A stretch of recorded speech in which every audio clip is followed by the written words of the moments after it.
उपभोक्ता संरक्षण में सरकार की क्या योगदान है उसके बारे में अब हम जानेंगे। ग्राहक को बाजार में चुनने के लिए अनेक विकल्प मौजूद होते हैं, लेकिन वस्तुओं और सेवाओं के बारे में उन्हें सही और विश्वसनीय सूचना अगर उपलब्ध नहीं होगी तो वे सही चुनाव नहीं कर पाएंगे। अतः सरकार की यह महत्वपूर्ण जिम्मेदारी है कि बाजार में उपलब्ध बेहतरीन सूचनाओं को सही रूप में उपलब्ध करवाकर उपभोक्ताओं का संरक्षण करें या उपभोक्ताओं को संरक्षण प्रदान करें। सरकार ने उपभोक्ताओं को संरक्षण प्रदान करने के लिए उपभोक्ता संरक्षण अधिनियम 1986 बनाया, जिसमें सभी वस्तुओं एवं सेवाओं तथा व्यक्तियों, चाहे वे निजी क्षेत्र या सार्वजनिक क्षेत्र के हों, उन सभी पर यह नियम लागू होता है। उपभोक्ताओं को वस्तु या सेवा की गुणवत्ता, उसका परिमाप, क्षमता, शुद्धता, मानक और मूल्य के बारे में जानकारी प्राप्त करने का अधिकार है और इस अधिनियम के अंतर्गत उपभोक्ताओं को 6 प्रकार के अधिकार दिए गए हैं। अब हम उन अधिकारों के विषय में डिटेल में जानेंगे। तो चलिए अब हम चलते हैं चार्ट की तरफ। उपभोक्ताओं के अधिकार के बारे में अब हम जानेंगे। तो सबसे पहला अधिकार जो इस अधिनियम के अंतर्गत उपभोक्ताओं को दिया गया है वह है सुरक्षा का अधिकार। ऐसी वस्तुओं या सेवाओं से सुरक्षा जिससे शरीर या संपत्ति को हानि हो। फॉर एग्जाम्पल, आप अगर एक आयरन खरीदते हैं और अगर उस आयरन से करंट लगकर किसी व्यक्ति की मृत्यु हो जाए या किसी व्यक्ति को किसी प्रकार की हानि हो जाए तो ऐसी स्थिति में उसे मुआवजा मिलता है।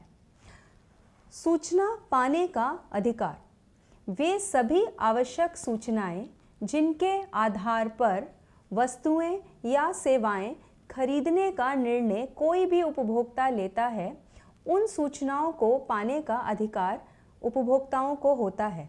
और यह विभिन्न सूचनाएं हैं, जैसे कि उस वस्तु की कीमत क्या है, यह उस वस्तु के पैकेट पर अंकित होना चाहिए, कितना वेट है, उसमें क्या क्या इंग्रेडिएंट्स का इस्तेमाल किया गया है, उसकी एक्सपायरी डेट क्या है, उसकी मैन्युफैक्चरिंग डेट क्या है, इत्यादि। यह सब सूचनाएं जानने का अधिकार उपभोक्ता को होता है। अगला अधिकार है चुनाव करने का अधिकार। जैसे कि विभिन्न ब्रांड, विभिन्न आकार, विभिन्न रंग आदि में चुनाव करने की स्वतंत्रता उपभोक्ता को होती है।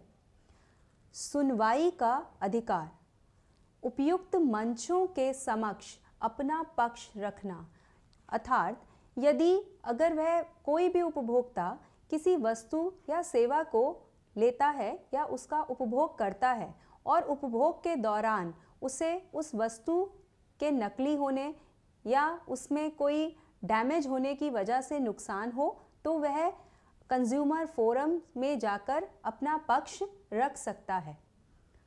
अगला है शिकायत निवारण का अधिकार। यदि उपभोक्ता द्वारा अनुचित वस्तु या सेवा क्रय कर ली गई है तो ऐसी स्थिति में वह कंज्यूमर फोरम्स या उपयुक्त मंचों की सहायता से अपना पक्ष रखता है और उसकी शिकायत का निवारण भी किया जाता है, जैसे उसे मुआवजा उपलब्ध करवाना। अगला है उपभोक्ता शिक्षा का अधिकार।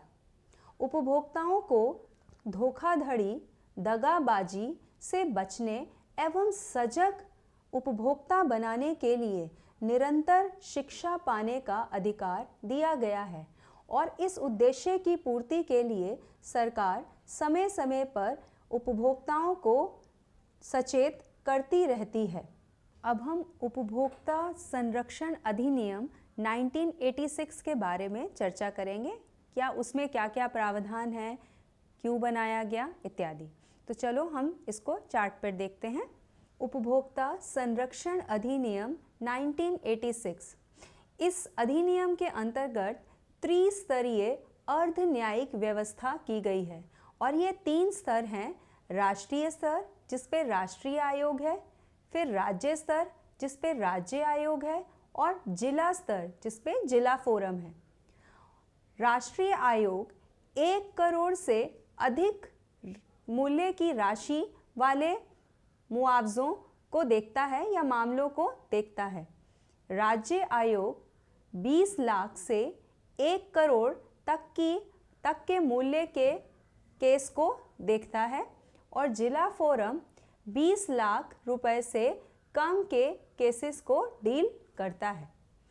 अब वह परिस्थितियां क्या हैं जिनके अंतर्गत शिकायत की जा सकती है, उनके बारे में हम जानेंगे। तो सबसे पहले, यदि किसी व्यापारी द्वारा अनुचित पद्धति के प्रयोग से हानि या क्षति हो, किसी व्यापारी ने अनफेयर मीन्स के माध्यम से उपभोक्ता को किसी प्रकार की हानि पहुंचाई हो, तो वह ऐसी स्थिति में जिला फोरम, राज्य आयोग या राष्ट्रीय आयोग को कंप्लेंट कर सकता है।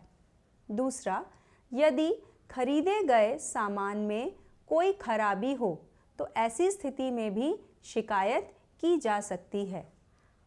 यदि किराए पर ली गई या उपयोग की गई सेवाओं में कोई कमी हो तो इस स्थिति में भी शिकायत उपभोक्ता द्वारा की जा सकती है। यह अधिनियम केवल वस्तुओं पर ही नहीं बल्कि सेवाओं पर भी लागू होता है। यदि अधिक मूल्य वसूला गया हो, यानी कि उपभोक्ता द्वारा उस वस्तु का धोखाधड़ी के माध्यम से अधिक मूल्य उससे वसूला गया है, तो ऐसी स्थिति में भी वह शिकायत कर सकता है। यदि जीवन तथा सुरक्षा में जोखिम पैदा करने वाला सामान जनता को बेचा गया हो तो ऐसी स्थिति में भी केस किया जा सकता है और मुआवजा पाया जा सकता है।